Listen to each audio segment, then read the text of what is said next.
പ്രേതചിത്രത്തിൽ അഭിനയിച്ച നായിക ഓടിക്കിതച്ച് ചോറ്റാനിക്കര അമ്പലത്തിൽ. എത്തിയത് ഭഗവതിയുടെ കാൽക്കീഴിലാണ്. വേണ്ടത് മനസ്സമാധാനം. മനമൊരുക്കി പ്രാർത്ഥിച്ചാൽ എല്ലാം ഉറപ്പ്. പൃഥ്വിരാജ് നായകനായ എസ്ര എന്ന ചിത്രത്തിന്റെ ഷൂട്ടിംഗ് തുടങ്ങിയതു മുതൽ ചില വിവാദങ്ങളും വിവരങ്ങളും പൊട്ടിപ്പുറപ്പെട്ടിരുന്നു.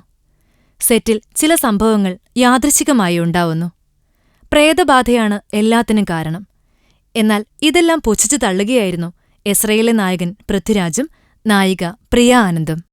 റിലീസിന് എസ്ര തയ്യാറെടുക്കുമ്പോഴാണ് അന്നത്തെ അപ്രിയമായ കാര്യങ്ങൾ ഇപ്പോഴോർക്കുമ്പോൾ ഭയം തോന്നുന്നുവെന്നും സെറ്റിൽ അന്ന് താൻ വിശ്വസിക്കാതിരുന്നതെല്ലാം ഇന്ന് യാഥാർത്ഥ്യമായി തോന്നുന്നുവെന്നും പ്രിയ പറയുന്നത്.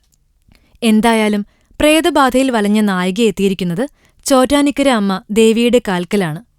ഷൂട്ടിംഗ് സെറ്റിലുണ്ടായ അനുഭവങ്ങൾ താരത്തെ വേട്ടയാടുന്നുണ്ടത്രേ.